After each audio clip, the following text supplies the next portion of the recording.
Welcome to Life of Creation. I'm here with Nick Townsend. I know him as Nick the Dick, but that's me. Now he's a Grammy-winning master.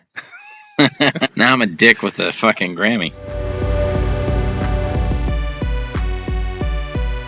Welcome to Life of Creation. This is season 2, and I'm here with my good friend Nick Townsend. I knew him as, a little teenager playing in this band, COP.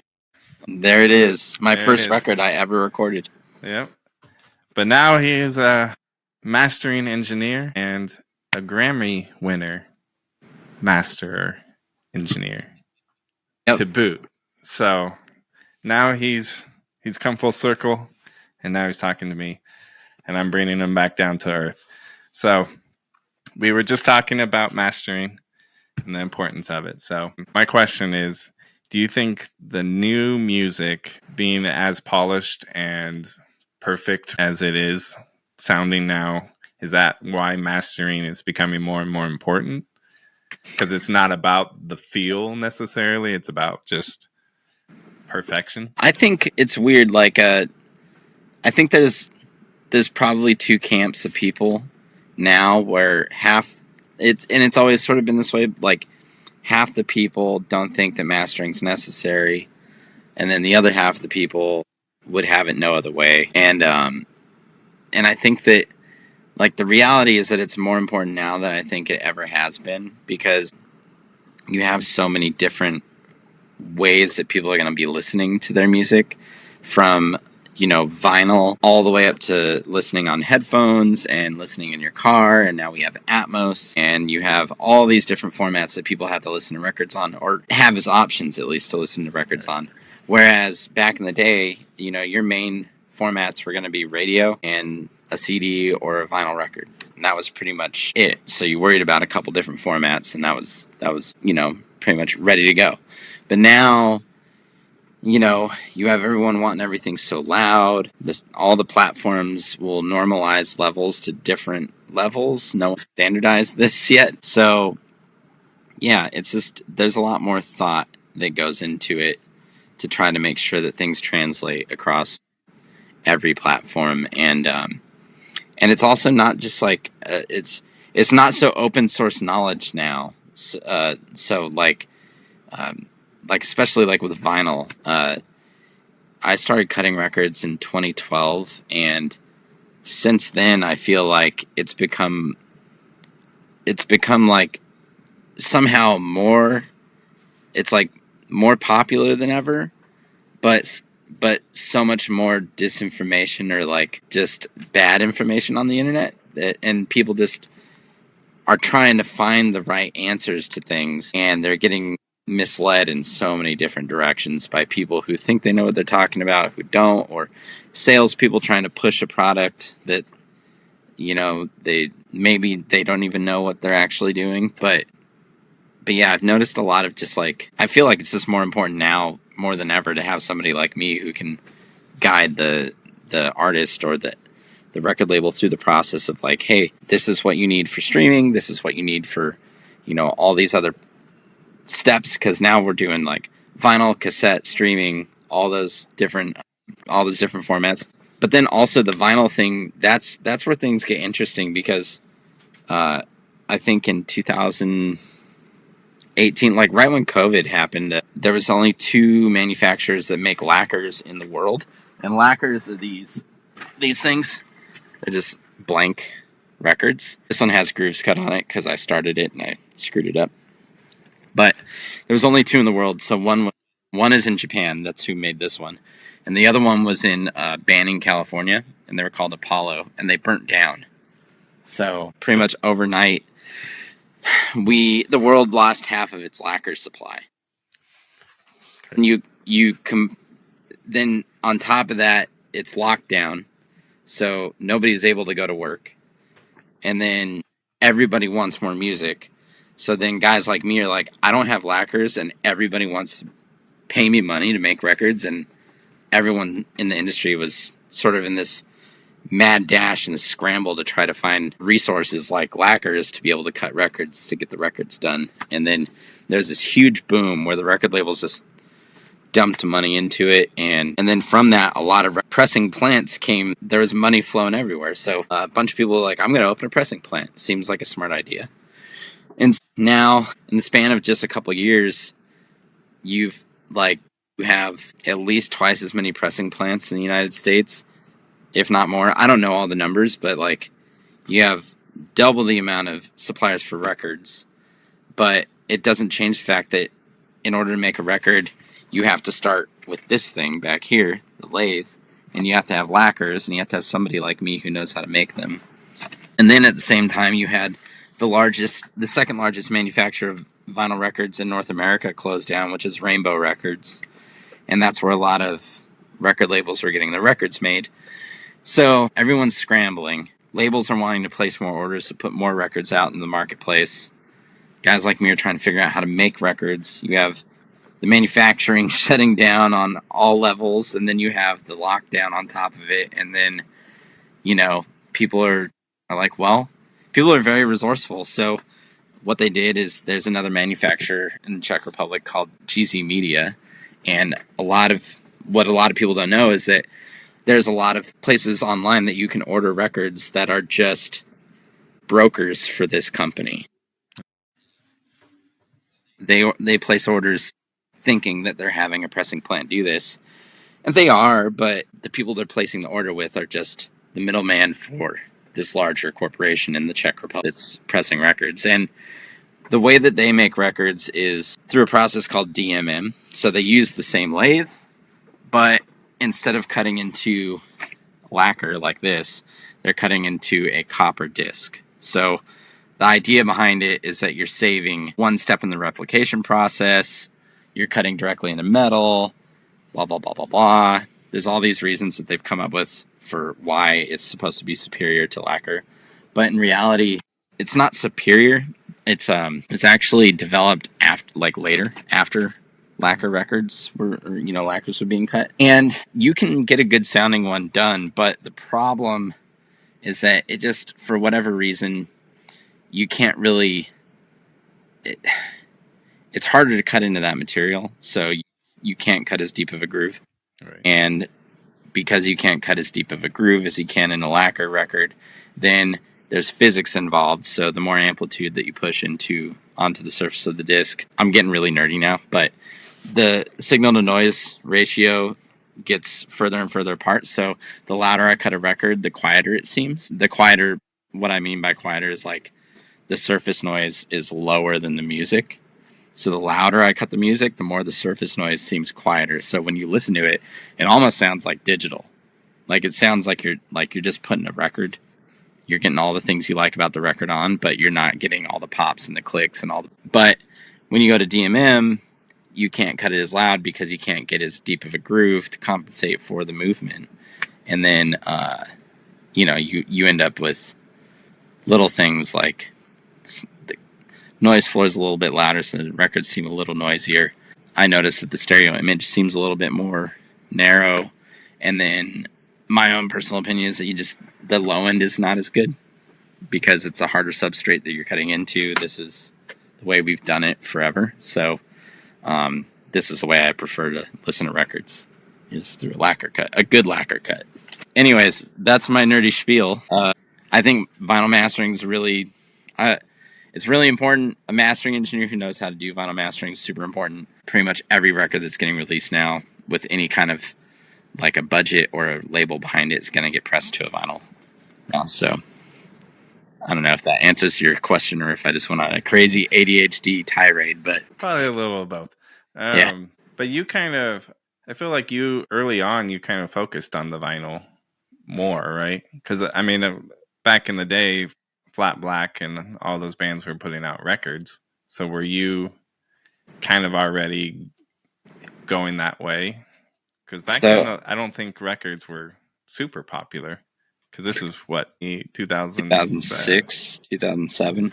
Yeah.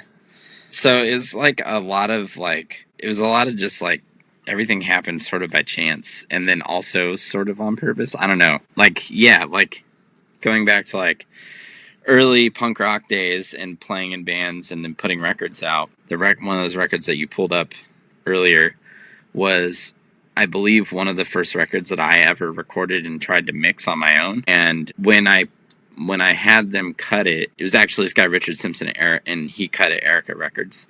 And later I ran into him again. I didn't know him at this time, but we sent it, and Erica kept hitting us back and saying, "Hey, it's skipping," and we kept having these skips on the record. And I was like, "Well, tell me what I gotta do. He's the mastering guy. Like, can't he fix it?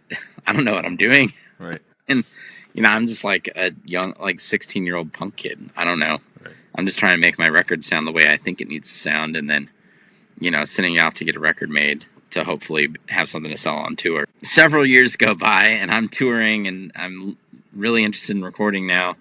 And then, and I quit the job I was at. I was working as a screen printing person at a place out in Orange County, and then that was just not what I wanted to do ever.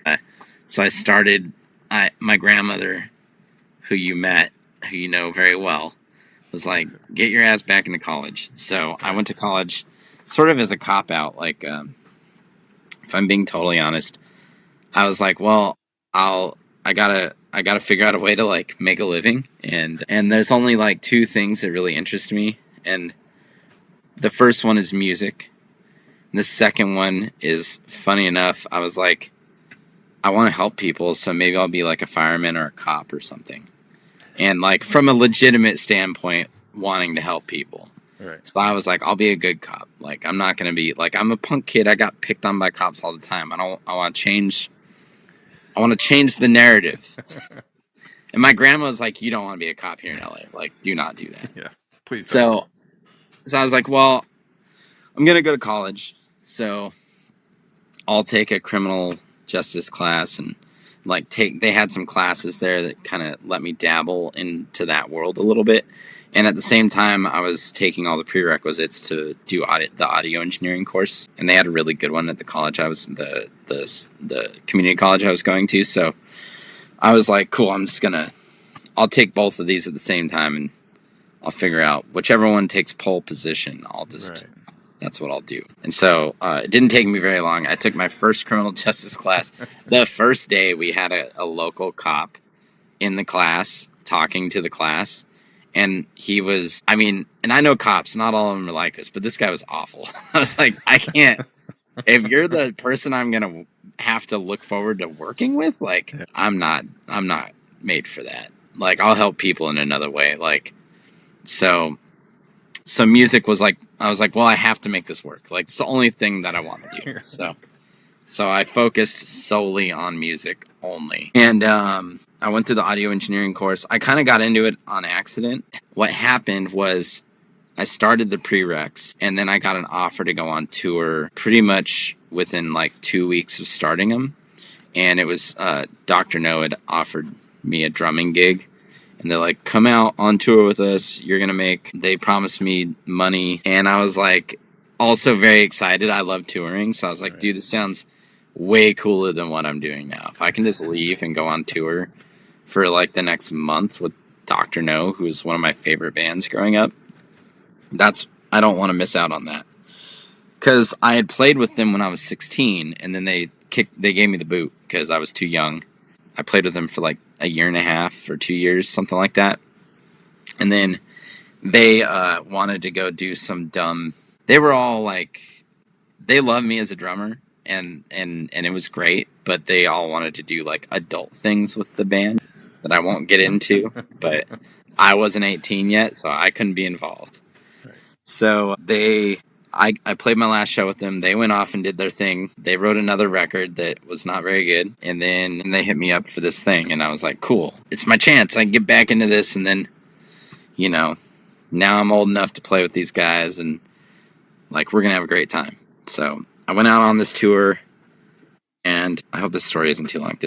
It's a good story, though, that I know. I'm pretty sure you've heard it. But we go out on this tour. So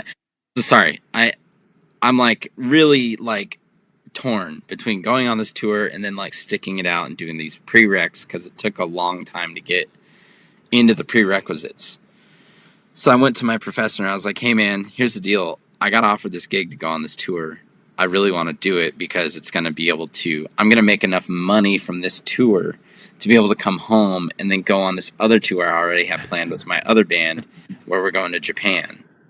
And I need to go make money to make this all happen. And he's like, school will always be here. So if you have this opportunity, you should take it. Right. I was like, that's all I need. Thanks, bro. See you later. And I fucking boogied. I dropped out of all my classes. I jumped in the van and we took off up the coast towards Canada. And then, and the tour was terrible. It was the worst tour I've ever been on by far. And yeah, it wasn't what I expected. The money wasn't getting made. The money I was expecting to make wasn't being made. I was the youngest guy in the van, and I was also somehow the most responsible guy in the van. That's usually how it goes. Dude, I mean, I remember we were pulling up to shows, and we weren't getting the guarantee that we were told we were going to get. Then they were like, cool, you guys could come stay at this punk house tonight. And then we roll up, and it'd be a raging bonfire in the front yard. Like, I'm not even joking. This sounds like I'm making this up. We pull up to this place in Washington. They have a straight-up pallet fire going in the backyard. And I'm like, what's happening? We go, I'm like, well, maybe everybody seems to be outside, so we'll go inside. It's freezing. So I go inside, and the house is packed, full of people. They're all drunk. There's random animals everywhere. And I'm like, I just want to go to bed. Do you guys have, like, a quiet room I could go sleep in? Like, oh, yeah, bro, come here. Come on, come to this room. They drag me back to the back room, open the door, and it's pitch black into this room. And all I hear is snoring. And then I just smell animal urine. And I'm like, I'm good, man. Thanks. So I go back to the van. And I'm in the van waiting for like 30 minutes, 40 minutes. Eventually, everybody else makes it to the van. They're like, what are we going to do?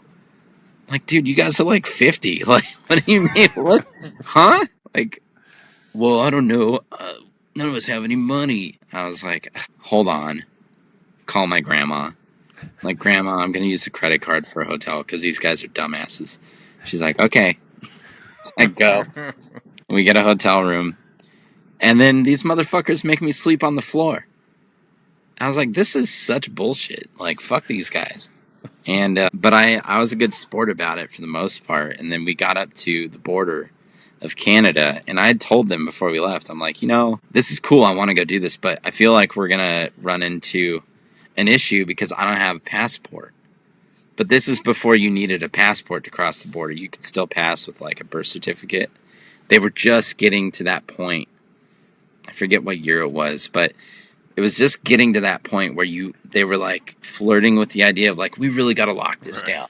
But you could still get across. So they were all just like, don't worry about it, man. You're freaking out. Like, if you're freaked out at the border, they're going to sniff it out. Like, you got to chill out. And I'm like, well, guys, like, yeah, wait. I asked you before we even left, like, is this going to be a problem? You guys assured me it wouldn't be. And now you guys are telling me that I need to chill out because they're going to sniff me out at the border. Like, they're going to find out that I'm trying to cross illegally. So now I'm realizing in this moment that I'm crossing illegally. I got to shut the fuck up and try to act cool and get through. So I'm like, okay. Sure enough, these dummies. I'm like, who am I riding with? They're like, you're taking a Greyhound. I'm like, I'm 19. 19 with blue hair, duffel bag over my fucking shoulder, walking through the border crossing off a Greyhound? Like, what are you guys thinking? They're like, it's going to be fine. Just tell them you're going to stay at a hostel. Okay. So I do everything they tell me to do. Immediately into secondary. Next thing I know, I got Mounties interrogating me for drug paraphernalia. I'm like, what do you mean? I'm like, look through all my shit. I don't have any drugs. I'm straight edge. You guys know what that is? They're like, just testing me the whole time. Then they confiscate my cell phone. They look through all the text messages of like, oh, who's this guy Brandon? Like, he's just a family friend, man. Like, he's just checking to make sure he's back in Bellingham, and he just wanted to make sure he knew I was coming up here, so he wanted to make sure that I'd get across safe. So he's just checking in on me. They're like, yeah, right. And then sure enough, they pull everybody out of the lineup because they crossed in their friend's car. So they made me take a Greyhound, but all of them took a car. And I was just like, what the fuck? And then we all got kicked out. We got booted out of Canada. And we got banned for a year. Wow. And then they blamed me. And I'm like, guys, it's not like I was like, I cracked. I didn't say shit. So they just found out because it was a terrible plan. And it was a whole mess trying to get home. But eventually I got home, and eventually I was like, cool, I'm done playing with 80s punk bands. I'm out. And then I came back and I started going to school. I went to the Japanese tour. I did the Australian tour. Came back, started doing the school thing. And then I was just like nose down and into it. So I got through all the prereqs pretty quick. And then I forgot because it used to be that you had to do an interview process to get into this program that they had there. It was like pretty exclusive. Like they only had a certain number of seats and everybody wanted to be in it. So they did a whole interview process to make sure that you're the type of person who's going to be able to go through the thing and not drop out. So I somehow missed the memo, like on when those interviews took place, even though I passed all my prereqs and everything. It's like, cool, I got like 2 weeks and then I'm going to go back and I'll do my interview. But I had missed it. Apparently it was like literally the next day or something. I was kind of a dummy. So for not ever smoking weed, I was very much a stoner the way I remembered things.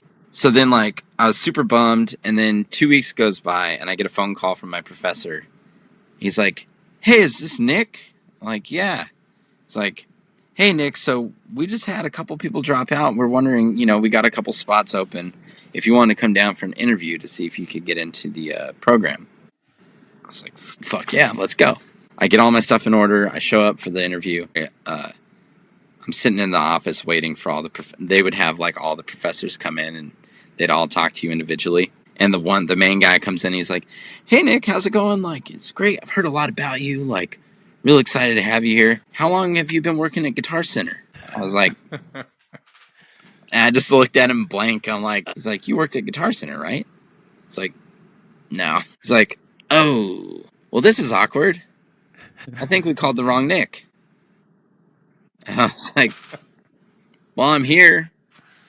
They're like, "All right, well, I guess we can do your interview anyways, and then we can give you a call and let you know."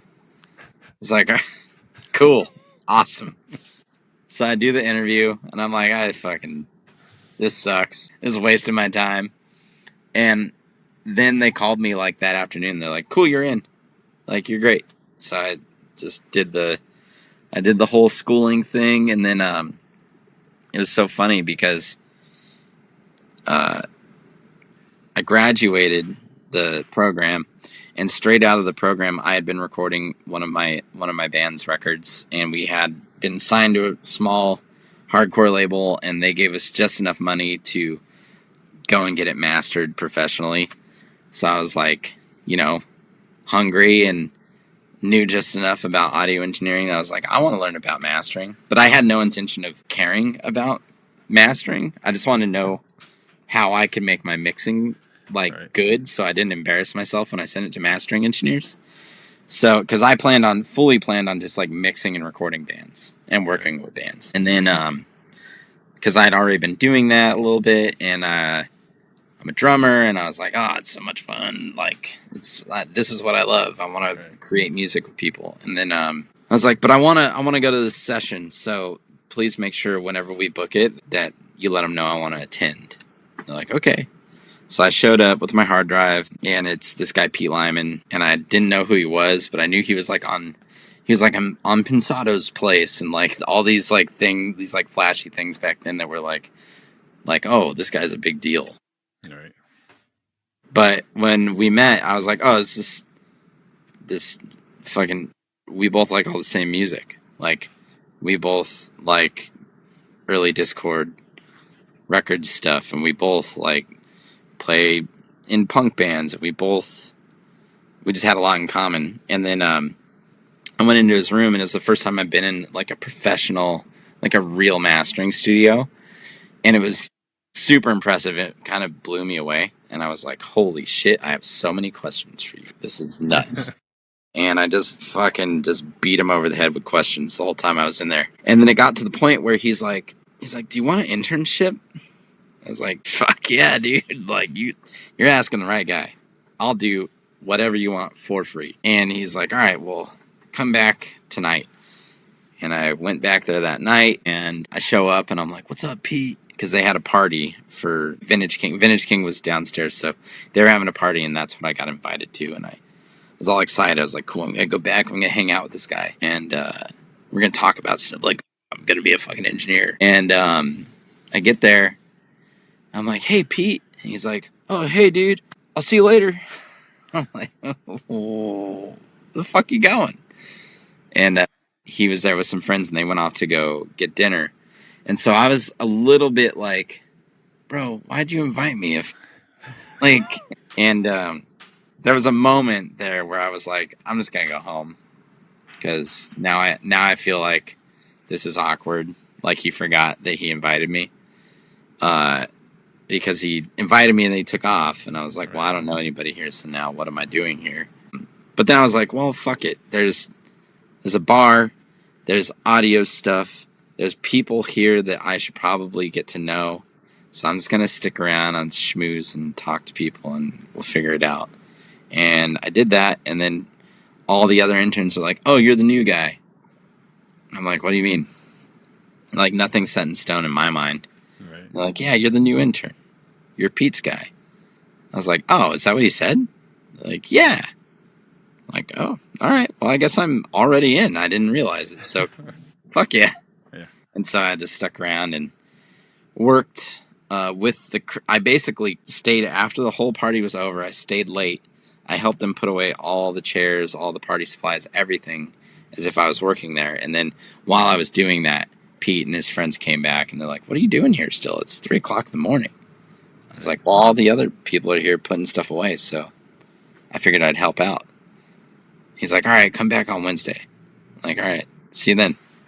And then they gave me a job. So, and really, it was just like, it was really exciting for me because I saw the lathe that they had there, and I had no idea that's how records were made. Like, I honestly couldn't believe that that's how you made a vinyl record. You had to actually cut a physical groove continuously through the surface of a disc, and it's the width of a human hair, just laying in a circle all the way through that, and it fits all that music and detail in there. And I was like, this is like crazy science stuff. So now all this like nerd side of my brain is like, whoa, this is cool. And then all my creative side is like, oh my God, we can finally hang out and be friends. And they just straight into vinyl. So I just kind of fell in love with it on accident. And then I didn't realize at the time, but then I found out later that Richard Simpson, the guy who had cut my first record, actually was the guy who taught Pete how to cut records. And then the lathe I was working on with Pete was the lathe that cut my first record. So it's this whole crazy full circle thing that happened. I'm just like, how does this happen in the universe where like completely different directions like end up right back where I started, where it's like, oh, this is the lathe that cut my first punk record, and now I'm a Stooges box set on it. What the fuck? I mean, how many years later was that? That's got to be like 10 years at least. Yeah, well, so we put that record out in like 2006, and I think that I started cutting records on my own in 2012 or 2013. Yeah. That's pretty wild. It's wild. I've had a lot of weird full circle stuff like that happen, and it's never because I'm like, oh, I'm going to make this happen. It's like I'm just fumbling through whatever the hell I'm doing, and then I'm like, wait a minute. How did I end up here? What's going on? That basically covers all of how I got into doing what I do. Once I was into music, then the path was set. I was like, cool. I am going to see this to the end.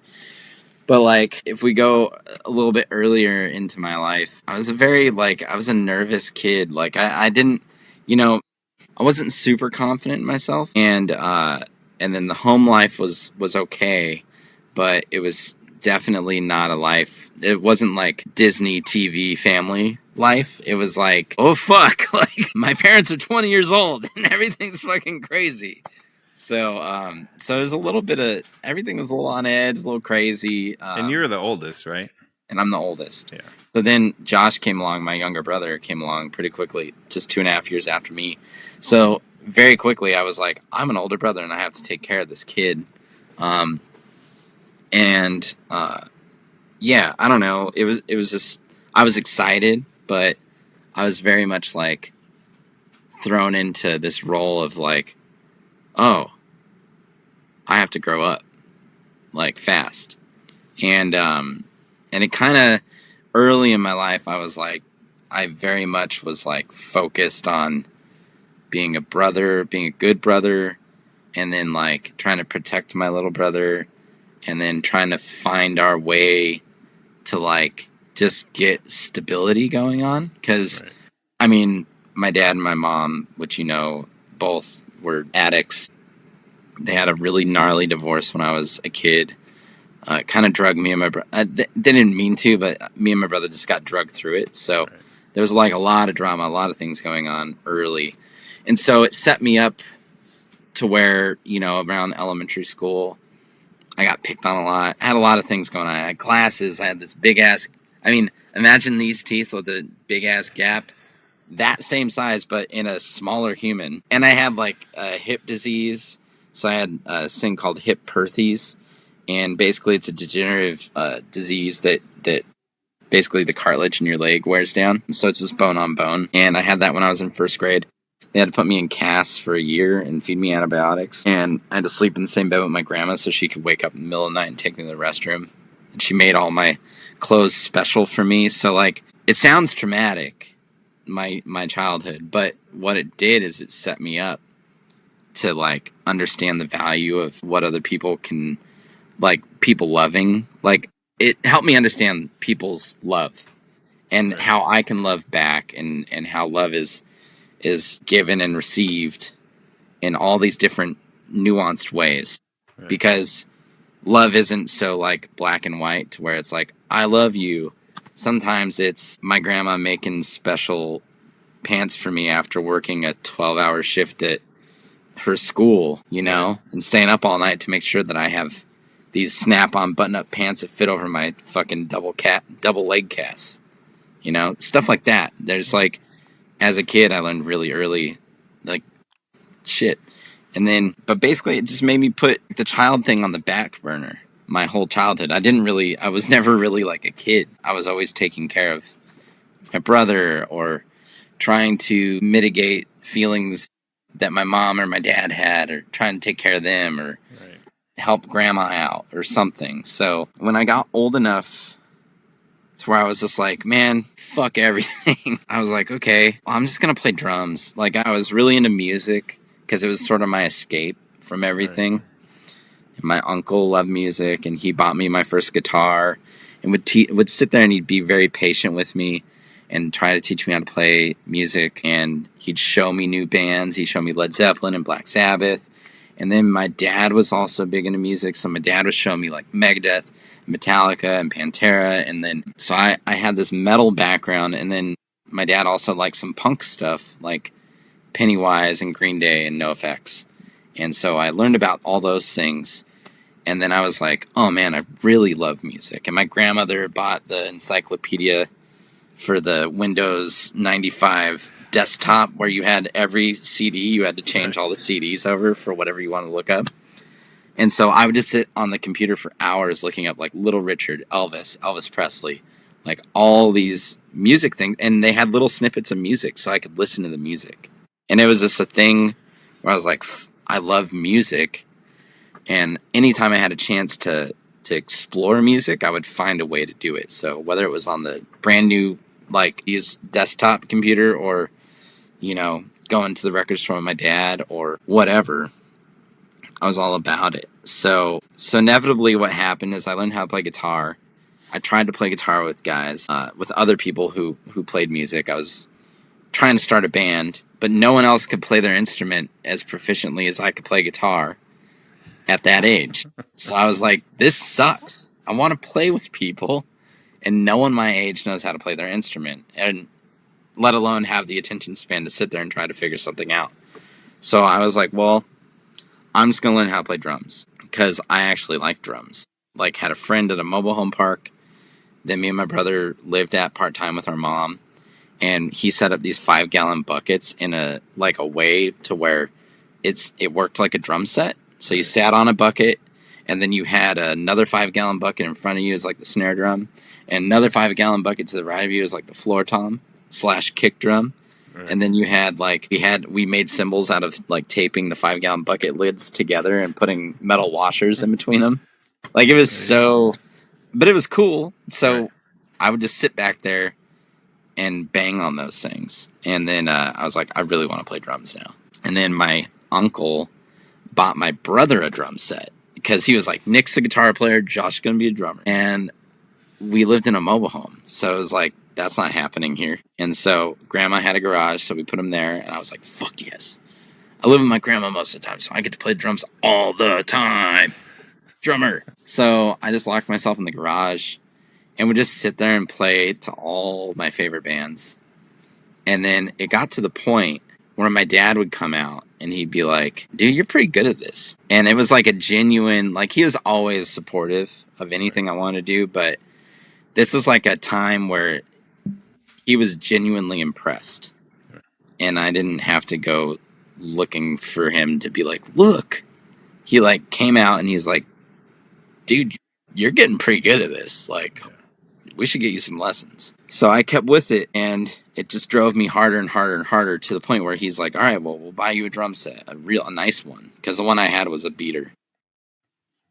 And then it was like, okay, well, I'll start driving you to band practices. And then, well, you guys are really good, so I guess I'll take you to the shows. It's like, okay, well, you guys need music to sell, so I guess we got to go take you to record now. And so just next thing. And then it got to the point where I was like, it's just, this is what I do. Like, right. I finally found the thing I'm good at. Because I tried baseball, and I just had my soul ripped out from, like, it was so brutal, dude. And it wasn't that I couldn't do it. It was just like, nobody took the time with me. I had shitty coaches. It was just such a bummer. Because I think about it now, because I play Sunday League baseball now as a 36-year-old. And I'm like, this is so fun. Like, if I'd have just had somebody when I was a kid, right, be like, hey, this is what you're doing wrong, and this is how I'm gonna teach you how to do this, and like take me under the wing, it would have been maybe a totally different outcome. But music's great. I like it. We're good. But I tried all these other things. I was never like a prodigy at anything. I was never like, this is my thing. I was always like, dabble with whatever. But drumming was something I could really sink my teeth into. And like, I had a direction. I was like, I can listen to this, and then I can play this, and then I can see if I'm doing it right. And I have instant feedback, and I can figure it out slowly over time, because it's not notes. It's just patterns. It's just rhythm. And my weird autistic ADHD brain can listen to stuff and be like, yep, with drums and rhythm and things like that. But with guitar, and when you add notes and melodies, I'm like, no. Like, I can definitely tell you if it's wrong, but I can't sit there and be like, oh, it's a C7, blah, blah. Like, I can't do that. I can't do that either. Yeah. So I was just, drumming was the thing, and then I was a natural. As soon as I started doing it, it made sense. I was a natural at it.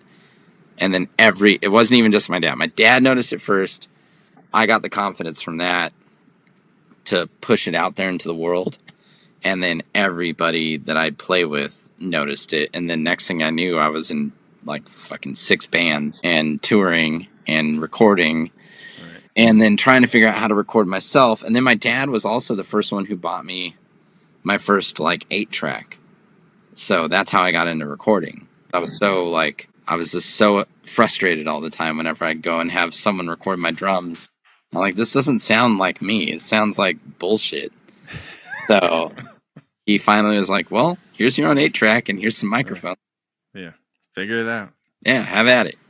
So it was just, that's when the creation thing, it kind of just funneled into like, I found my thing. And now it's opened up in this whole other landscape of like, the world's my oyster. I could go anywhere with this. I could do anything with this. I could be a musician, a live sound guy. I could be a mastering engineer. I could be a recording engineer. I could be a producer. I could play just session drum. I could do, there's so many things in audio that like, I don't care what I do. I just want to do creative things with my friends. And that's like really the first love, was going into a studio with a bunch of other people and just making something. And at the end of the day, you walk out with what you made and you can listen to it on the radio and be like, we did that. Holy shit. We sound like a real band. It was like magic. I don't know. That was the initiation of like me realizing what I created wasn't just it wasn't just for me. Like, I could create things that other people cared about, and they'd be like, wait a minute, this is great. And then you get fans and you start playing shows and all the things. So it was, I think that was the initiation. And then once I figured out like, I had the confidence to do this, now let's try a bunch of other stuff and see what else I can get into in this world. So that's what led me towards engineering, and then inevitably mastering. And then when I got into mastering, like, cutting records was the thing that enamored me the most at the beginning, because I felt like nobody really knew how records are. Like, I'm a nerd and I'm a freak and I want to learn about stuff, and I didn't know about it. Right. So I was like, nobody else knows about this, because I'm like, I must be one of maybe like 100 people on planet Earth who could do this. And now I'm digging even further back into history, and I'm hanging out with dudes who are like in their 60s and 70s who are just dropping knowledge bombs on me. And I'm like, holy shit, this is a whole nother world that I had no idea.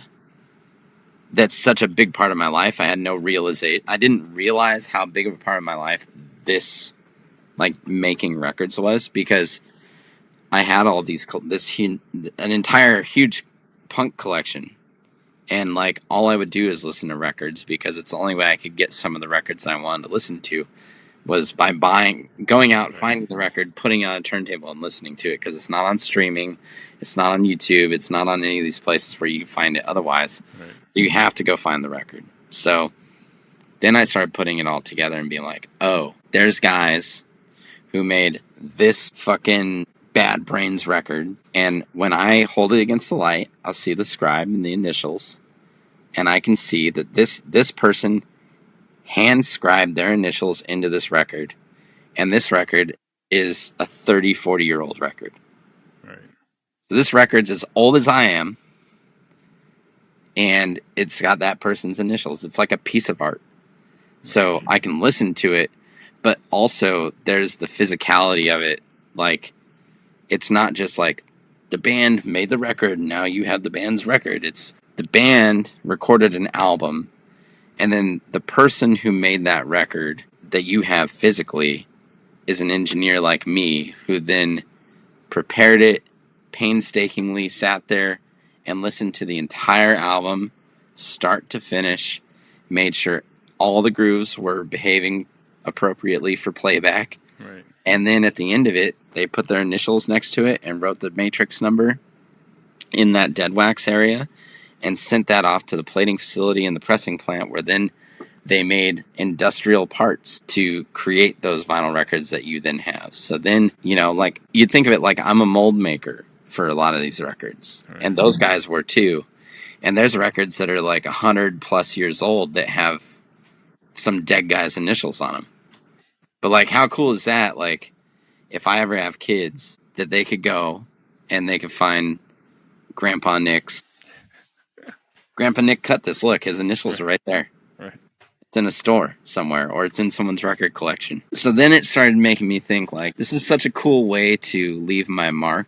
And it's such a cool way to, like, leave my mark on history. Like, I'm concreted into music history this way. And only the people who really care are ever going to know. Like, no random person's going to be like, who cut this? And they fucking look at the dead wax. It's only going to be the true music lovers who are going to go, they're going to find that record and they're going to be like, this record sounds amazing. Who cut this? And then they might see my initials or somebody else's initials.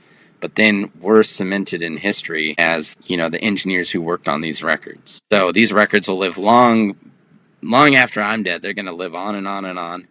Just like you see with like Beatles records and Zeppelin records. And, you know, like there's so many records that are just like classics that'll always be around. And all the people who worked on those will live in history through that. And so it's my own little way of boosting my ego, being like, I'm doing something, I swear, it's so productive, and helping other people reach their goals and their dreams and seeing their baby cross the finish line.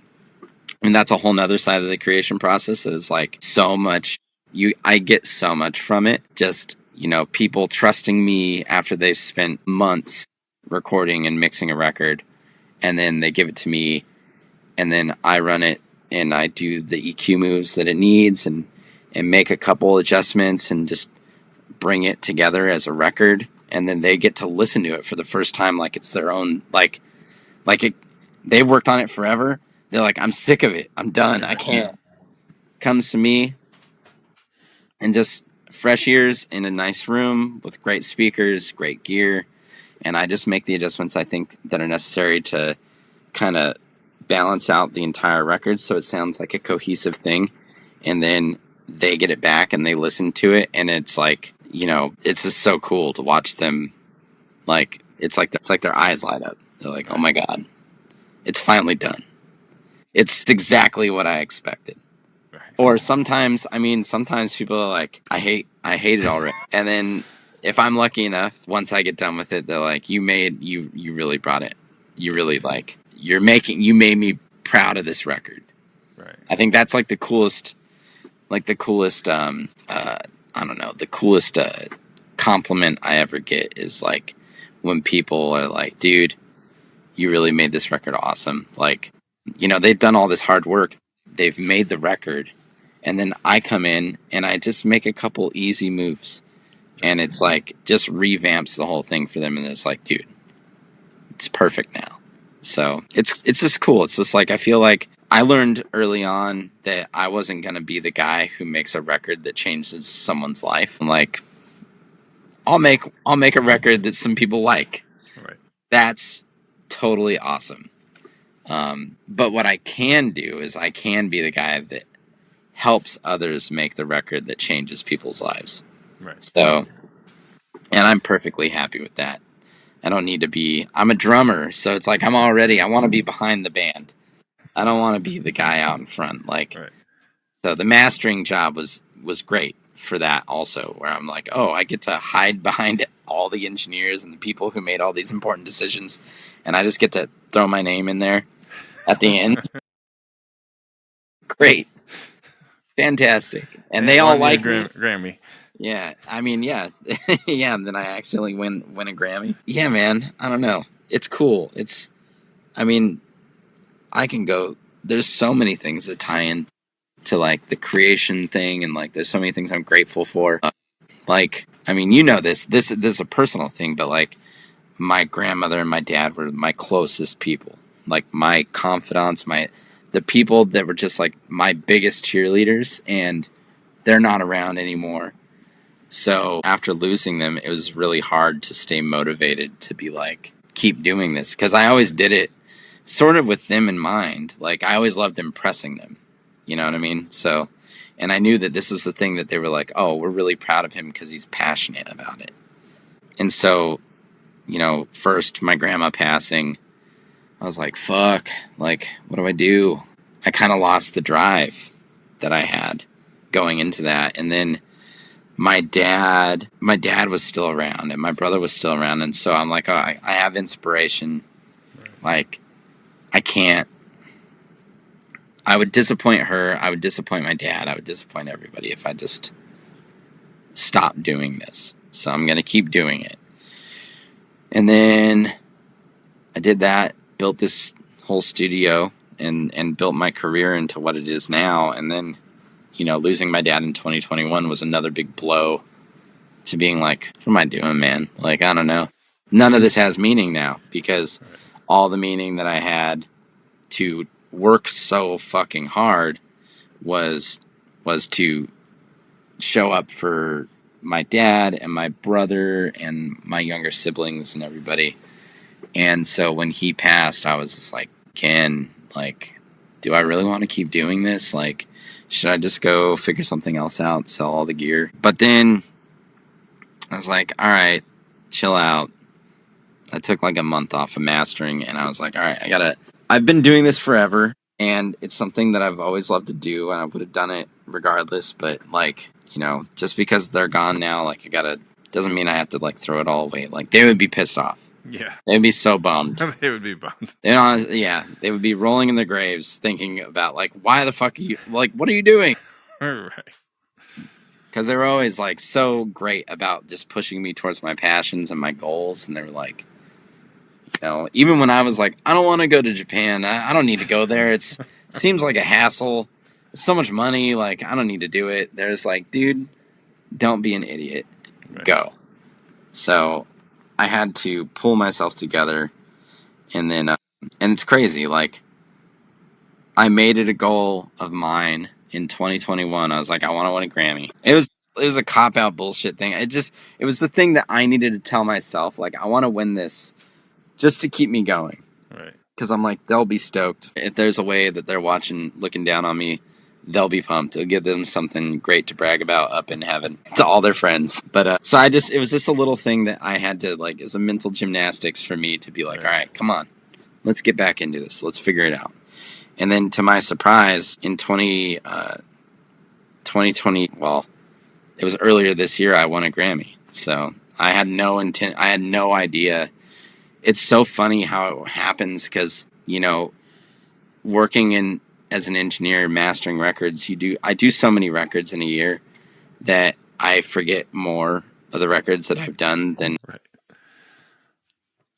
I'm doing so many, I'm forgetting half the stuff I've done. But it's also like it's very intense. It's very time intensive. It's very like a lot of the records that I get, like, I'm working with younger engineers. I'm working with younger artists. You know, there's a lot of effort that gets put into trying to make it sound amazing, and I'm not afraid to take the extra steps to try to get it across the finish line, to get it to where I think it needs to be. But because I'm so invested in it sounding as good as I possibly can make it, sometimes I take a lot longer than I should to work on something, where I'll spend a whole day trying stuff, throwing it through different pieces of gear, and then realizing that whatever I did that day sucked and I just burnt my ears out, and then coming the next day and taking half the stuff off of it and being like, oh, I was already there. Halfway through the day, I would have been done if I'd have just not gone crazy. And then it's the records, like, and then of course it's the record that I didn't have to do a whole lot to. Like, I think I remember the record came in and I was like, this already sounds amazing. It doesn't need a whole lot. I'm going to do a couple really sweet EQ moves and tame a couple problematic areas, because it was a live recording. Mm-hmm. So there was some spikes and some things that I needed to get handled. But, you know, I didn't think much of it. I was like, this is a great record. I'm stoked I get to work on a Taj Mahal record. In general, I had no idea they were throwing it in the Grammy pool. So I didn't know until it got nominated for Best Traditional Blues Album. The people at the record label reached out and they're like, hey, just so you know. And I was like, what? Cool. And I was like, well, that's super cool. Definitely isn't going to win. I've been worked on records that were nominated before. Anyways, yeah. It's just so funny that, like, I work on so many records and a lot of them, I'm like, I'm pulling out, I'm busting it all out, and I'm doing crazy things and making records. Like, if I showed you some of the records I've worked on, where they started as to where I got them, you'd be like, that's absolutely insane. I can't believe you did that. Like, how did you do that? Seems like magic. And those are the ones I'm like, I'm super proud because I know how hard I worked on it. I know how crazy and how out of the box I had to think about this, and how many hours I put into just trying weird different things to see if I can get something to work. And then, eventually something worked, and I was like, there it is. Fuck yeah. Print it. And then the ones that I need to do the least on are the ones that win a Grammy. So, but I mean, that could be a testament to just there was something about that album that was already like golden, yeah. I mean, it's Taj Mahal. He's a legend. They did it at the church in Tulsa. It's a legendary venue, and the guys who engineered and played on it and everything they just knew what they were doing. Like, it was pure gold on the way in, and obviously, like, thank God I didn't fuck anything up. So, but yeah, super lucky to work on that, and then win a Grammy, and then it's just cool how, like, I've been very fortunate in my life. I don't know how it happens or why it works out, but usually when I set my mind towards doing something, I'll get there eventually. I don't give up until I get there, and then it feels like, shit, what do I do now? So, now it's like I just got to elevate to the next thing and just keep going and keep pushing towards, the next largest goal that I can think of. So how do you get your records that you work on? And once you get it, what's kind of like your process? It depends, because, like, I've been fortunate. I've been doing this for like 14 years now. So since 2012 till now, some odd number of years, but it started just word of mouth. Like, I didn't have any clients when I left. When I stopped working at Infrasonic, I didn't have any clients when I left. I had a lot of friends, though, who played music. So luckily, I had a big network of musicians who played in bands, and they all knew that I was trying to make a career happen, and they were all very nice and willing to let me work on their records. So I just started off by doing stuff for free, and then honed my skills enough to the point where people would start offering me money, and then I started charging money.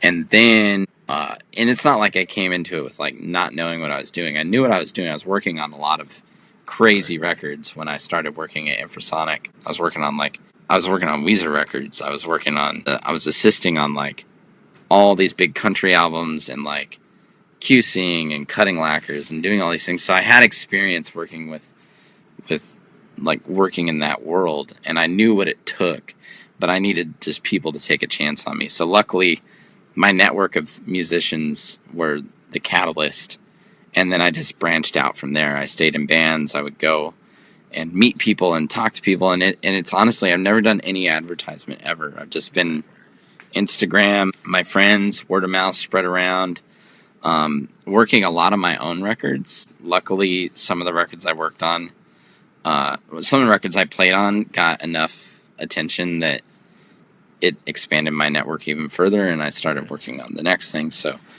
I get records all kinds of ways now. I get records from producers and mixing engineers I've worked with for years. I get records from record labels. I get records from pressing plants. I get records from referrals from friends, other artists, A&Rs, all across the board.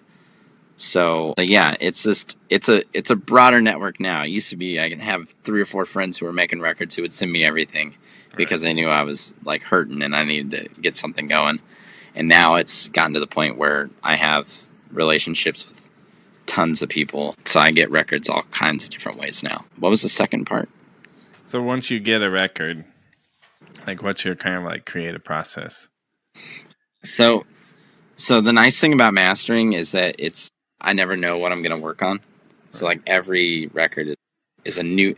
Sometimes I'll come in and it's, like, black metal in the morning, and then, hip-hop in the afternoon, and then gospel music in the evening. And it's all across the board. And luckily, like, even though my background isn't, like, heavier music, I haven't really been pigeonholed in a genre, and so I get to work on all kinds of different stuff. So it really depends on, like, what comes in. So, like, if it's something that's got a lot of dynamic range and, like, a really well mixed record, then more often than not, if I can throw if I can send it out through my analog gear, then I'll do that. Just because I love working in the analog realm, obviously. Right. I got the lathe back there, but so I try to, I'll try to, anytime I can, I'll bust it out. And sometimes stuff comes in so hot that as soon as you send it out through the gear, it starts to fall apart. So you kind of have to keep it digital to keep the loudness and keep everything sort of intact. And sometimes if someone sends me something blasted, I'll just ask for an unlimited version of that song and try to work from that and use their loud one as like a reference for what they're shooting for and see if I can beat it with my own master. So, but yeah, it depends on the intention of the band. Like, and I can kind of tell now because I've worked with so many different genres, like what people are expecting. So like with a rock record, they want it loud as hell. So make sure it's loud. That's like primary thing. And make sure that it's not distorting any more than it's already distorted. And then, but like if I get like a country record, I don't have to worry about getting it so loud. All I have to do is make sure it sounds amazing and sweeten the things that I think need to be sweetened, and make sure across the record it all sounds cohesive. So one song might be a little darker, so I'll try to brighten that up to match the rest of them, or, you know, stuff like that. So just I think the biggest thing is like, can I do it analog or does it stay digital? Okay, once I figure that out, then it's like, all right, the genre is going to dictate how loud this needs to be, because not every style is really shooting for the loud. Right. There's loud genres like EDM, hip hop, rock, that they're going to be listening to other records that are blasted loud. So you need to be in that ballpark. But, you know, I think every record's a little different, so I kind of take a different approach to each one, even though I have a toolbox with my favorite tools in it, and I'll go back to those if I can. Most of the records that I run into, it's always a different approach, because every record is special and different in its own way. Nothing really requires the same exact chain. Right. Make sure that you're just doing what you have to do and then getting out of there. Right. Now, do you sit there and listen to the record a couple times and kind of let it soak in and then kind of go from there? Or is it... Yeah. You already get, you know, a few measures in and you're like, okay, I know what I need to do? Most of the time, what I'll do is I'll throw the songs in and I'll kind of hop around and get a general idea of what is going on. And then it's sort of a thing that I picked up from the vinyl side. When I started by cutting lacquers. And so what I used to do, which was like a really easy way to tell if there's going to be a problem that I can figure out really fast, is I'd find the loudest sections of songs. And I will zero in on the loud parts. Because generally speaking, when it gets loud, that's when it's maxing out on whatever gear that they're using. So that's where the highest likelihood of problems are going to be. So I'll go and I'll pop around in the loud parts. Sometimes I'll get mixes that are done by multiple different mixing engineers. So in those cases, I'll like to listen to all the mixes if I can, just to get a general idea of what's going on. And then sometimes those all need to fit on an EP. So usually when that happens, I'll find the mix that I think sounds the best out of them. Right. And then I will split the difference between the mixes EQ wise to try to get them all to live together. And then same thing level wise. And so I do a lot of hot, like jumping around and stuff. But if I get a whole album from a band, which I do a bunch of times, like especially like punk and hardcore stuff, some of the engineers I work with will just send me one long file fully sequenced. And I'll just throw that in, and while I'm doing maintenance and things around the room, I'll walk around the room, and I'll have it playing in the background. I'll listen to the whole record before I even touch it, just to get an idea of like, okay, now I understand what's going on. I understand what needs to change, or what little things can be better. And I found that also just listening passively gives me, like, it's easy to pick up really, like things that really do stick out, that need your attention. If I'm listening passively and something is like grabs my ear, I'm like, okay, I'm going to put a marker on that. I'll come back to it, because I could sit there and I've listened to so many things for so long that I can sit there and, I mean, I'll hear every little detail, and then I'll down the rabbit hole sometimes, and I'll try to fix something that maybe doesn't even necessarily need to be fixed. So I like to listen passively, let the things that really stick out grab me, and then make a note, and then really focus on those parts, and then not get so lost in the weeds on every little detail. Yeah, I was just thinking, I was like, I feel like mixing, mastering, I mean, you could just get so hung up on all these minor little things that would probably drive a lot of people crazy, because they were like, they need to fix it. It. Maybe the punk background has kind of let you be a little more free, because, punk was just so raw to begin with. Yeah, it's interesting. I've actually recently been thinking about this exact thing, and I have to remind myself every so often, because I'm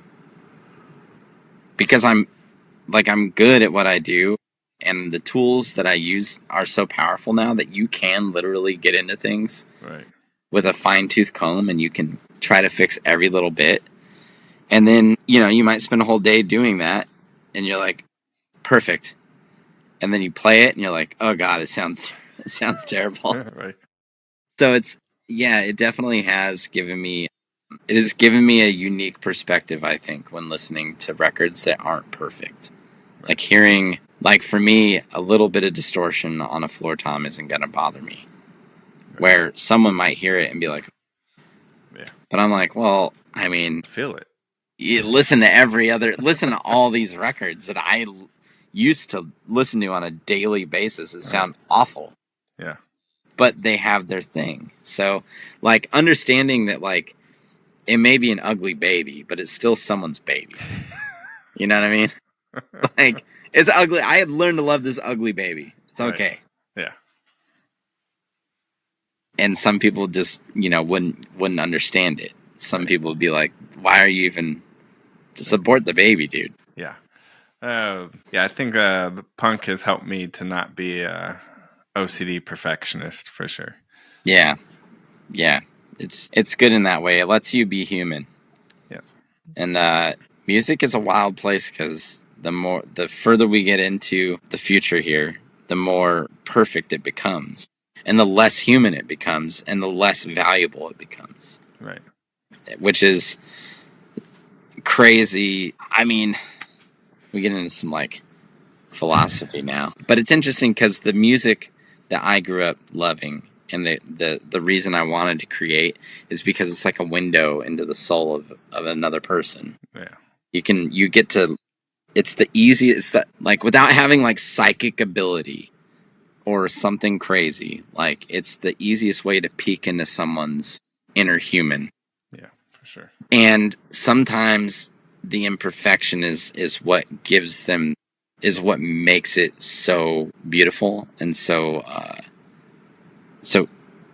easy to connect with, and draws you in. And with things like AI and things like all this stuff, sometimes it'll suck the soul out of it, and it'll send it out oh, this is this perfect version of this song that someone with a lot of heart and soul made originally, but now we have some other vocalist doing this version of the song in this style, blah blah blah blah blah, to everything. All the parameters are set to your likings. Right. But the problem with that is that I don't listen to music because I want to hear what I want to hear. I listen to music because I want to feel what other people are feeling. Right. And that's the thing that I think people are forgetting. And a lot of people who aren't true music fans, who are more passive listeners, sort of are it's all about me. It's all about what I want to hear. It's all about, I don't want to hear fucking 50 Cent singing Mini Man. I want this AI version of this thing, and I want it done in soul, and I want all this shit, and it's cool, but it sucks the soul out of it. Right. I don't know. Sucks the life out of what that song was supposed to be about. That place and time where that song was written, and that energy is stored in its perfect way. It's perfect the way it is. So although it's cool to manipulate it and fuck around with it and like hear what it would sound like in a alternate reality, it changes it. So it's like, I don't know. Just I don't know. I feel like most diehard music people would probably feel the same way, where it's like music's a time capsule for a feeling, for an emotion, and it's a storytelling thing. So when you go back, like you wouldn't go back and rewrite history books to be the way that you want it to be. I mean, some people have, but they try. You know, but that's essentially what's happening with music when you try to, go back and change it with AI and change all the parameters and do all the things you want to do that are a lot of fun to fuck around with, but it sucks the soul out of it and defeats the purpose of the song ever existing. Right. So, I mean, that could probably just kind of prove the point that AI isn't going to steal musicians' jobs per se, because humans want to feel what others are feeling. When it's fake. Yeah. At least for now. Punk, yeah. I mean, the punk world for sure. You definitely knew who the wannabes or the fake people were. Yeah, the people who just wanted to be there to hang out and be cool, versus the people who are bringing. I mean, it comes back to community. Right. Like, community is so important in music. So, like, when you don't have, like, when you have a community, like the community we had growing up, it's amazing. I met you randomly at a show, and I don't even remember why I talked to you. You were taking photos. Yeah, I was probably taking photos. And then I may have came up to you. I don't know. Yeah, something I can't remember either. But like randomly on any day, we'd pass each other on the sidewalk. Right. And never even be like, would have never made a difference to either of our lives. But then, because music drew us together into this common place, we have now had a friendship that's lasted over a decade. It's going on 20 years at this point. Yeah, dude, it's crazy. It's I've like, known you longer than my wife. I'm sorry. Isn't that crazy? It is crazy.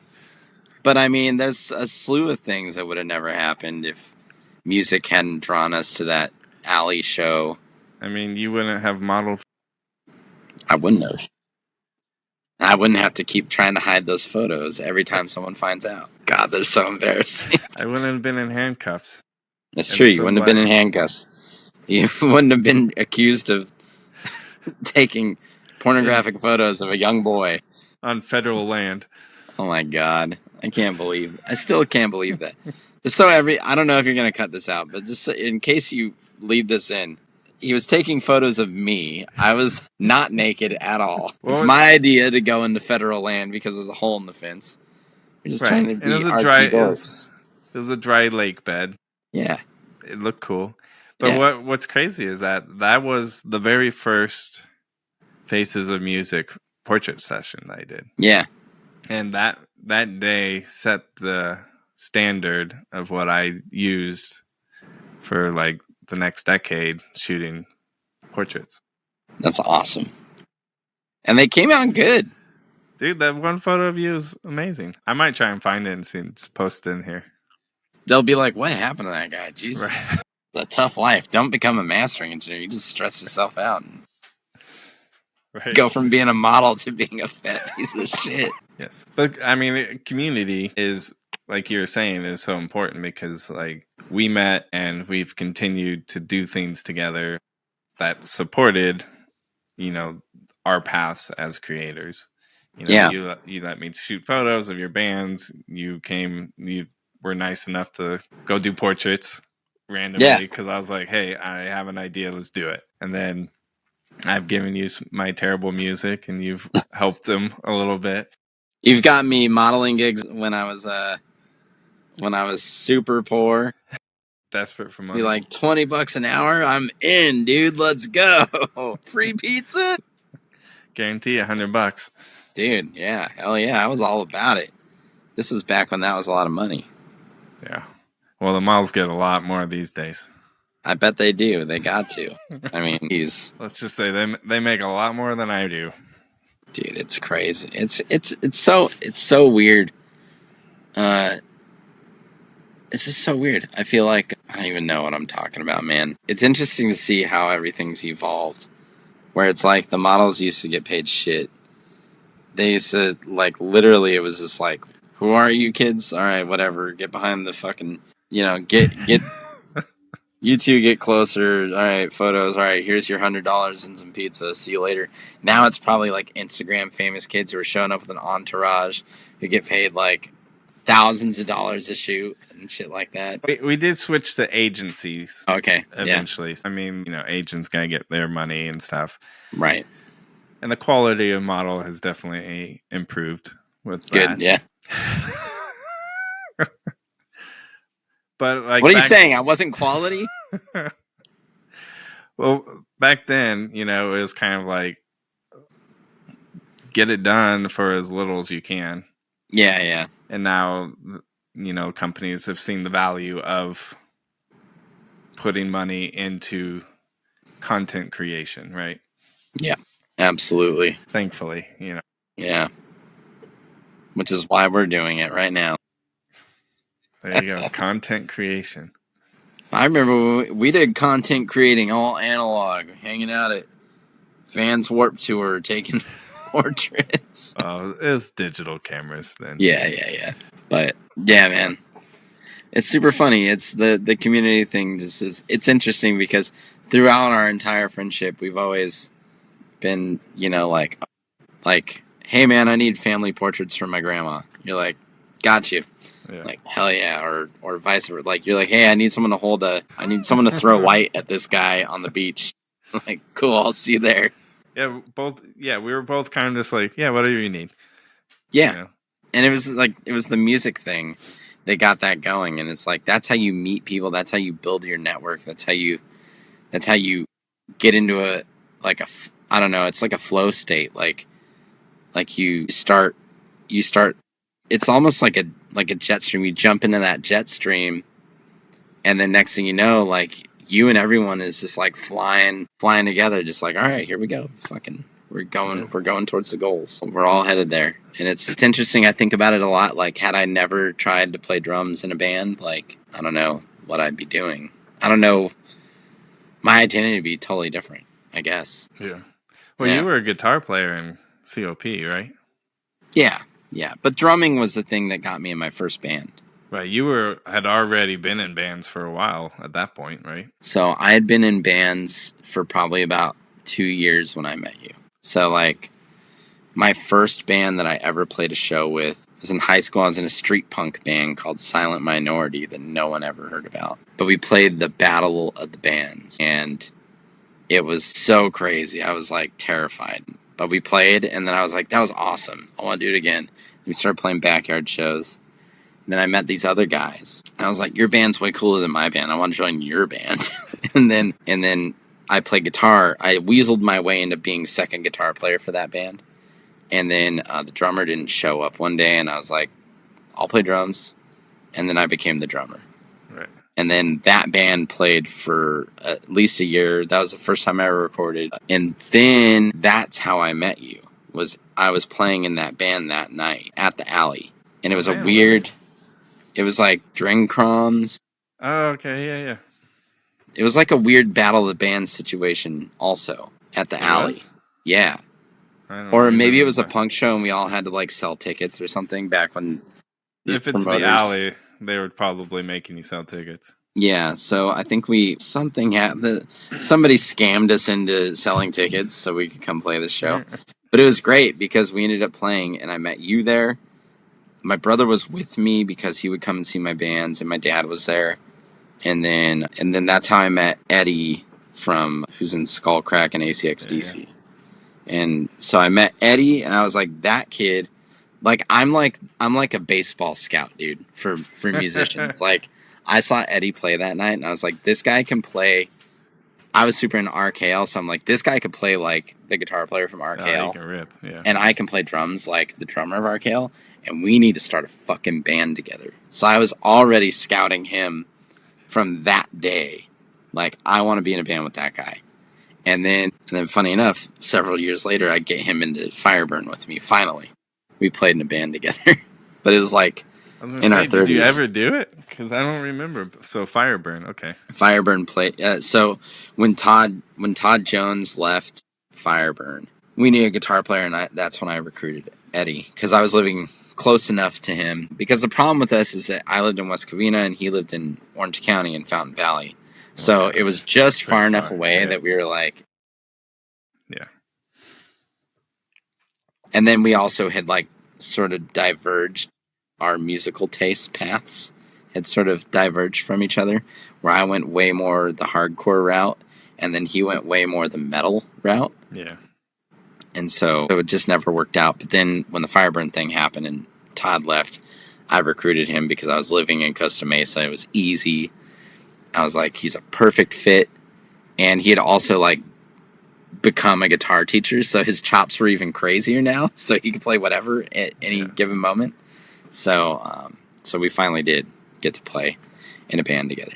It's just so funny because all this shit, like, I haven't thought about it in a long time. But, you know, there was like, it all comes in circles back. It's this weird full circle after full circle after full, like, just over and over and over again. And it happens in ways that I don't expect it to happen. Yeah. But it's like from that moment where like I meet the person, we connect, it's just always in the back of my mind. And sometimes I think I'm always in the back of their mind. And then we just meet when you come back together. We need to. Yeah, it works out. And then it's like, all right, well, that's how that was supposed to work. I knew it was going to work. Right. But I didn't realize when. Yeah. I actually believe my first introduction to like that scene was I saw Tipper's Gore play at the Alley. And I don't know if... That was that night. Was it? Yeah, it was Tipper's Gore, Drumcroms, and then I think Bad Antics played. Possibly. But it was when Jen was still drumming in the band, and then my weird, shitty, like, street punk band that I was embarrassed. I was so embarrassed, because I was like, all these kids are playing in cooler bands than my band. And I was like, this is the only kind of band I can get into. Like, I live in the hood, and this is the only kind of band, this is the only style that matters in my neighborhood is street punk. Right. So I have to play in street punk bands. And I was like, but I want to play in bands that sound like 80s hardcore bands. So all the bands we played with that night were like these hardcore style. And I'm like, fuck.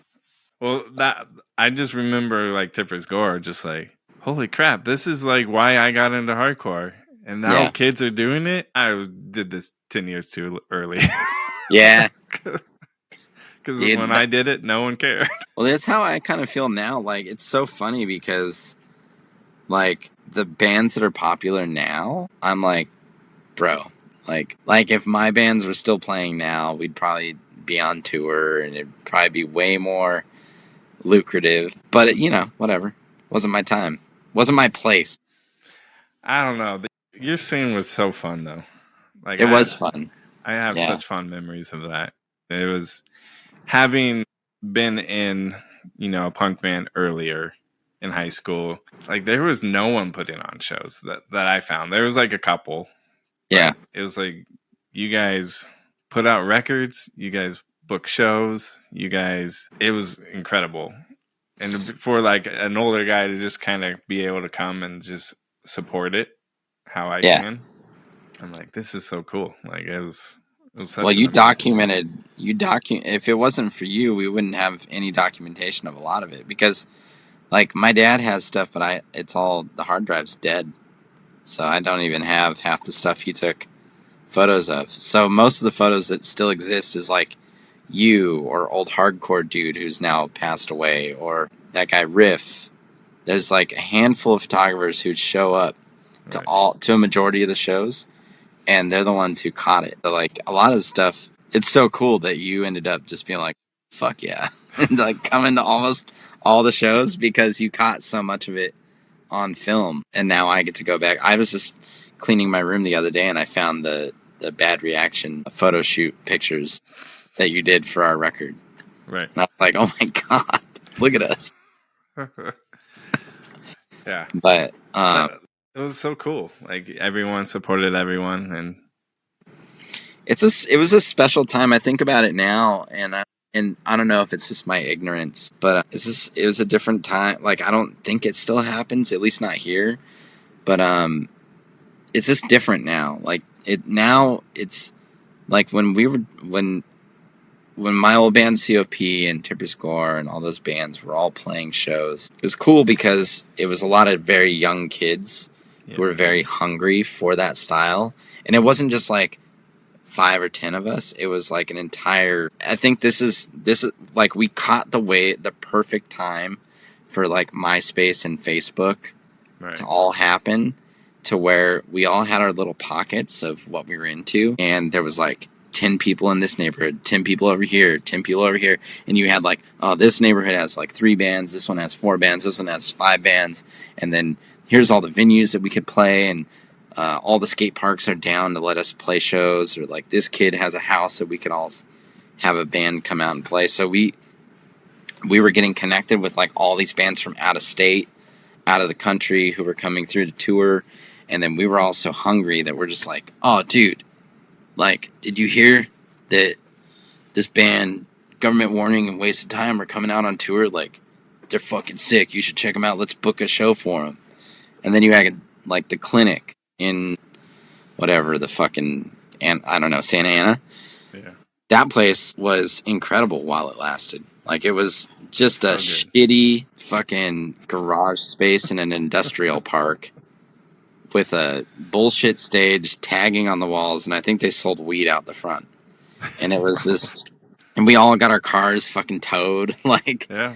But it was just like, it was the best because like we could set up a show, there'd be 200 kids there guaranteed, and the show would pop the fuck out. It would be nuts. It was like, right, for whatever reason, that neighborhood was like the perfect center point for all these kids to show up. And I think now that I think about it, I didn't realize at the time how close it was to the observatory.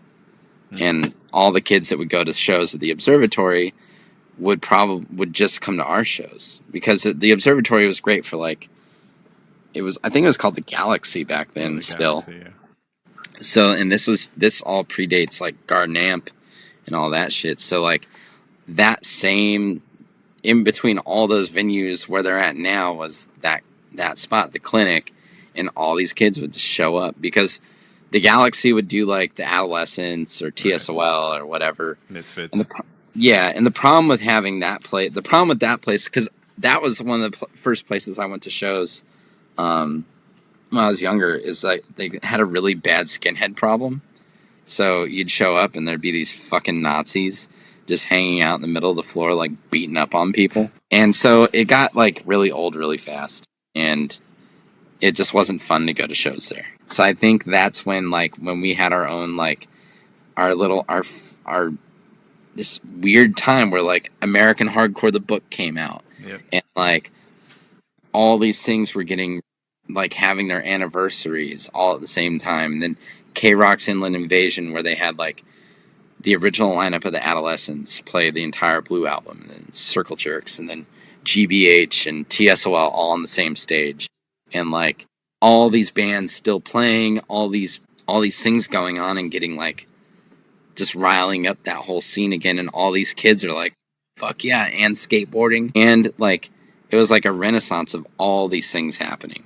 Yeah. So it's just like the perfect storm to allow something like that to happen. It was so like, it's so cool to have been a part of it, and it's so funny because I feel like nobody will ever know except for the people who were at those shows or that were involved in that scene. And I'll get random people hit me up online sometimes. They're like, dude, I fucking love your records. I miss those shows. I miss those times. It was the best. And I'm like, oh, it's so funny, dude. I'm like, what? Yeah, like I'm like, it's cool. I love that it touched people that way. But I listened to those old records we did, and I'm like, fuck, they're so tough, dude. It was such a different time. We're fucking 16 idiots saying stuff to piss people off, which is the essence of punk. Right. But you listen to it now, and you're like, it's not what I meant. Yeah, like, how did Grandma let us do this? Yeah, absolutely. Well, she tried to not, but you know. Yeah, but I will say, your grandma was your biggest supporter for sure. Oh, dude. And the she best. loved every single band that came over and hung out at her house. There's nothing better than having, I remember Tragedy and Chromosome were touring from, like, Chromosome was here from Australia. And I don't know if you're familiar with those two bands, but, I've heard sorry, of it wasn't Tragedy, it was Warcry. Sorry, Warcry and Chromosome were on tour. Warcry had members of Tragedy in it. So Warcry is sort of their offshoot DB band. But I had helped set up some shows, and those guys were looking for a place to stay that night. I'm like, dude, if you guys need somewhere, come back to my place. And I remember, I mean, you could just think about it. Like, these guys are all like 10, 15 years older than me. They're all crust punk, like hardcore crust punks. Smells. And, oh, dude, yeah, like no one's taking showers. And they pull up in front of my house, they park, they come in, they crash out. But as they're walking in the door, my grandma's standing next to the door with a handful of towels, and she's like, shower, just sending them all to the shower to get washed up before they slept in our house. So, and they'd all just like giggle. Like, it was so funny because when I was younger, I'd be like, God damn it, Grandma. Like, don't embarrass me in front of my friends. Right, yeah. But now, I think about it now, and I'm like, all those guys loved that. They loved it. Like, every band that would come over was like, my grandma was like the perfect, like, TV show grandma. So you show up, and she's just like, no way. Like, get in the shower. Like, why do you have that nose ring? Don't you know that we used to put those in pigs, keep them from rooting under fences? You know, like, I remember my buddy Jason showed up, and he had his toenails were painted rainbows. And I remember that started an entire conversation between my grandma and him. So good. But yeah, it was super funny. I remember one of my friends wore a Che Guevara t-shirt, and my grandma was a history teacher. Okay. And I remember he started talking about communism on the ride home, and my grandma was like, you fucking idiot, get out of my car. Like, kicked him out of the car on the way. It's like, you don't even know what that asshole did. Fucking, why are you wearing Che Guevara on your t-shirt? So, I don't know. She always had hot takes, and everyone fucking loved her, because she'd just like, she'd sit there and talk to him and be a mom, be a grandma, and then they could talk about anything, and she'd just crack jokes and be funny about it, and they were just like, your grandma's the best. Yeah. I'm like, I'm sorry. She's like, not liberal like you guys. So she wasn't. No. That's for sure. No, but she loved everybody, which I think was what shone through everything. Is like, you know, she was real as fuck. So it was undeniable, and I think that's what people loved the most. So even if she would debate them about whatever their belief system was and disagree with half the things that they believed in, it was always like, your grandma's the best. Yeah. Or, you know, something like that.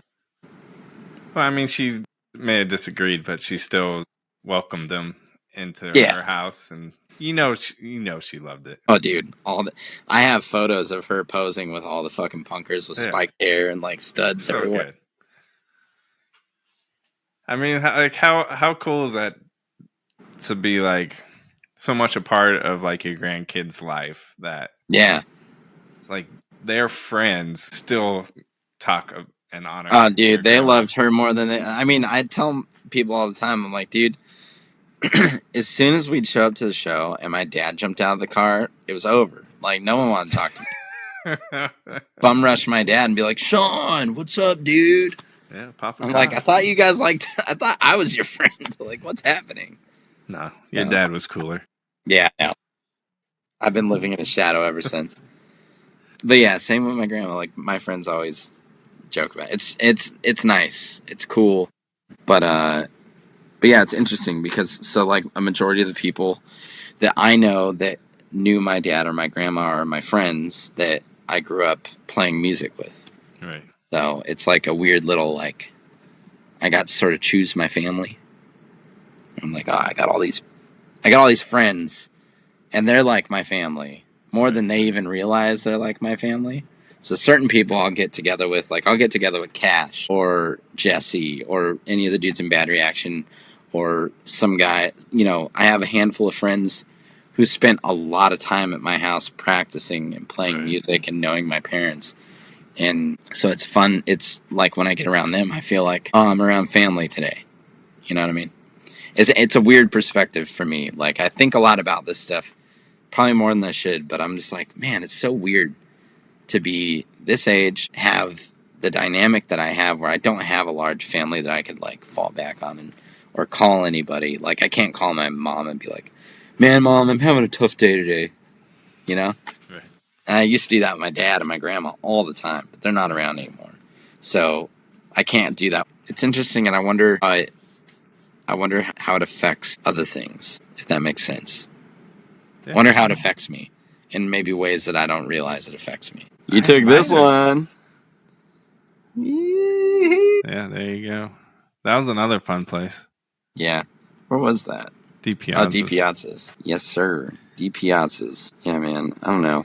The back in the day was wild times. I miss it. So much fun. Too much fun. Yeah. I mean, I think about those times too, and I was kind of like, you know, that was around the time I started my full-time job. I was going to there, going to the show, go back to work, go to the show, go back to work, go to the show. Yep. It was nonstop, dude. I can't believe my dad kept up with us. Yeah, he was at everything. Yeah. He was driving us most of the time. Until I got old enough to start driving ourselves. But even then, I feel like he was there most of the time. Yeah, I was like, just come. Like, everybody, no one wants to see me. They want to see you. Get in the van. He always made me feel good because I wasn't the oldest person there. I'm sure he'd appreciate hearing that. But it was like, and also, you know, wanting to have kids at some point, I was like, how cool is it that the dad is going? Yeah. And he's a part of it. He's letting his kids do their thing. But he's a part. He knows where they are. He knows what they're doing. Yeah. And he knows his friends. You know. Is a big deal for him. This kind of ties into what I was talking about earlier with like this new perspective since he's gone. Is I've had to put myself in his shoes in a lot of ways. And the best part about it is like I know my dad, we could finish each other's sentences. Right. So like the beauty in that is that I can be thinking about like, man, I wonder what he felt like. And then I'm like, I know exactly how he felt. What am I talking about? I know exactly what he must have felt because I know that motherfucker in and out. So like I go back and I think about it and I have this different perspective because now I'm looking at my dad as like his life, his legacy. And I'm like, man, this all makes sense. Hindsight's 20. Like, my dad was born in the 60s, raised by a single mom, no dad. The closest thing he had to brothers or anything of a role model were the fucking knuckleheads on the street in front of our house because he had made friends with the neighbor boys who were a little older than him. And then those guys had a fucked up dad, and they, you know, our kids growing up in the 80s with like no supervision, fucking drugs, partying, rock and roll, all that stuff, dirt bikes, gasoline, shooting stuff. Like it was a crazy time for someone to, you know, grow up, especially with like no strong, like grandma was strong, don't get me wrong, but there's something about having a dad that makes a big difference in a young man's life. And I realize it now. So like, and I think my dad, it was one of those things like him and I had a heart to heart before he passed where I was like, you know, man, you did great for not having any kind of real idea of how to do this and having me when you were 20 and you were fucked up on methamphetamine. You did a great job. Yeah. And he was like, what are you talking about, dude? Like, I was not. I regret so many things. I'm like, well, here's the brass tacks, brother. I don't remember half of it. So the things I do remember, I have fond memories of because I had to grow up. Like, I Right. grew up fast. You never let it get to a point where I felt like I had nobody to back me up. When I needed you, you were there. So it was like a big deal. Like, we had this talk, like, right, probably about 6 months before he passed away. Like, we had a big sit down talk. And we had done talks like that before, but this one was like where I had some perspective and I wanted to ask even deeper questions that I don't think he realized I would ever ask. And so we had that crazy long conversation. It's just interesting now. Like, I think about it all the time. I'm like, yo, he was a hard-headed asshole, a lovable one. Right. Yeah. But there were times where I'm like, I want to shove your fucking face into a blender, dude, because you're being a dumbass. And we had that relationship because they're so close in age. So even though he's my dad, he's also kind of my older brother. Right. So there's this weird dynamic that we had that I think everybody else was like, man, I wish I had that with my dad. And I'm like, you don't. You think you do.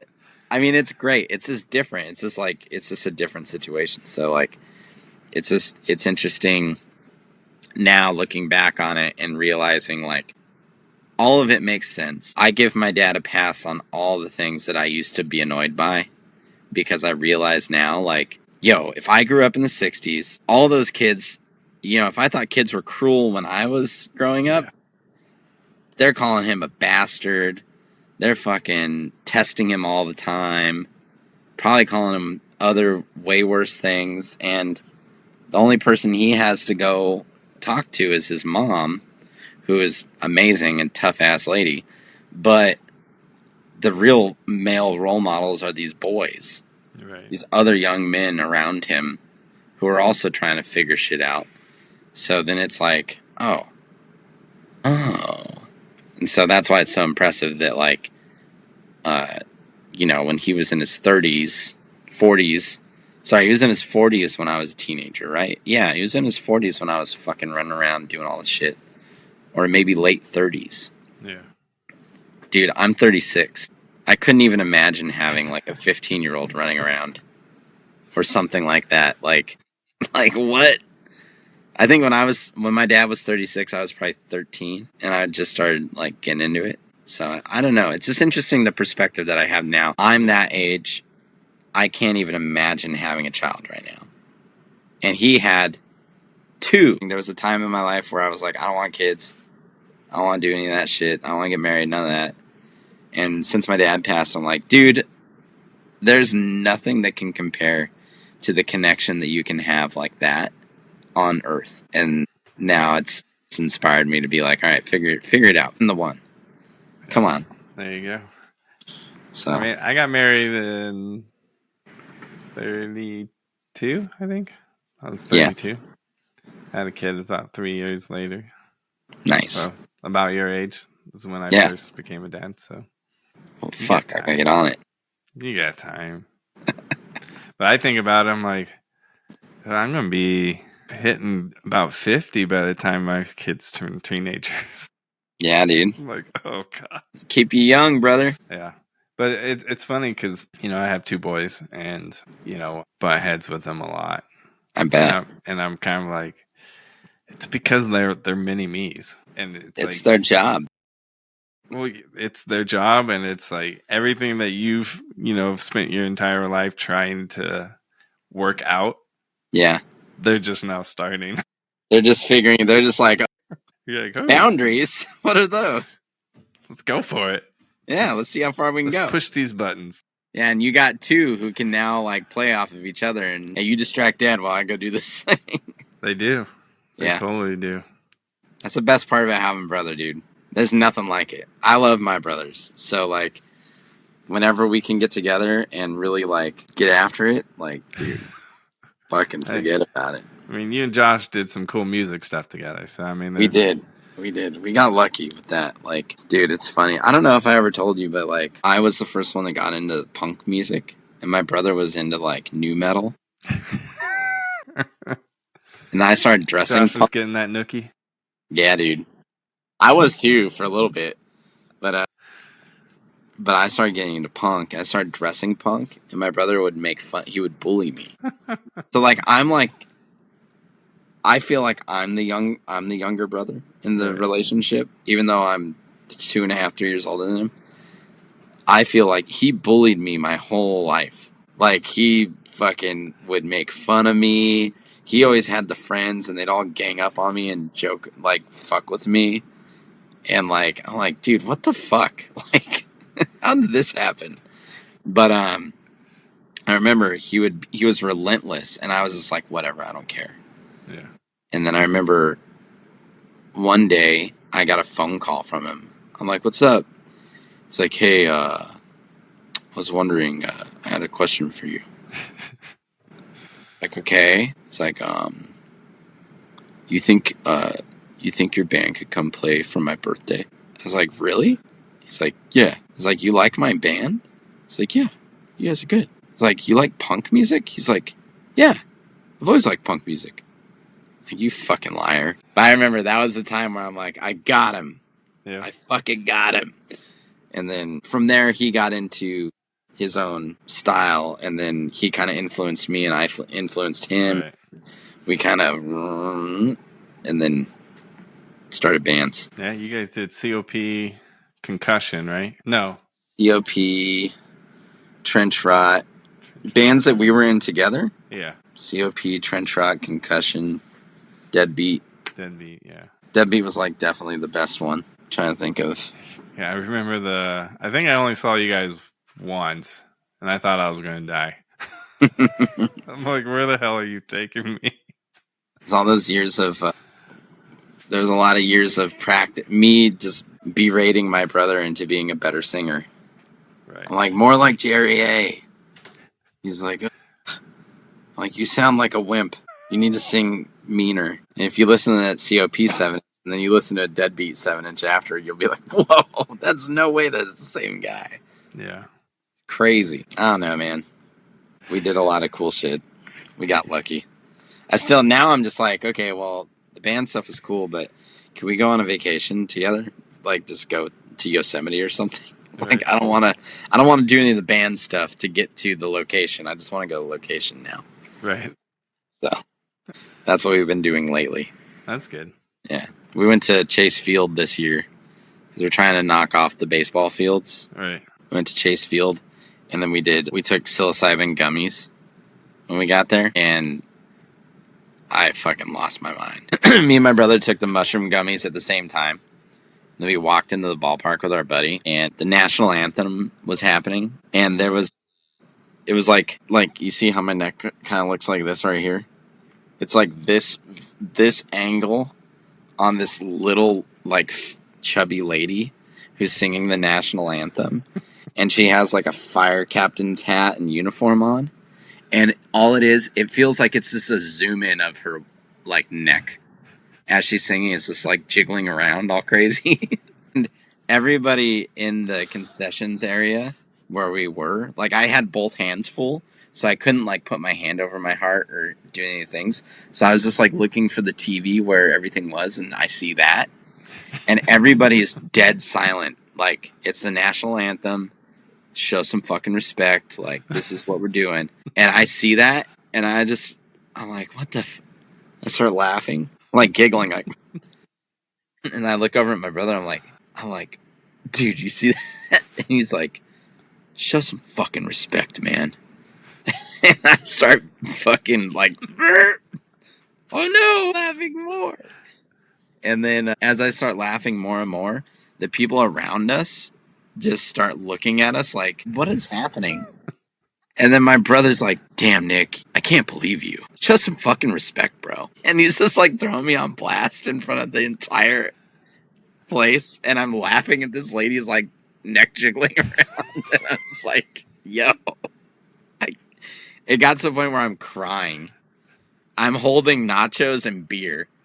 And I'm crying laughing while the national anthem's happening. And my brother's just egging me on. And all of our friends are howling. They're laughing they can't believe how ridiculous it is. And then we watched the game. It was awesome.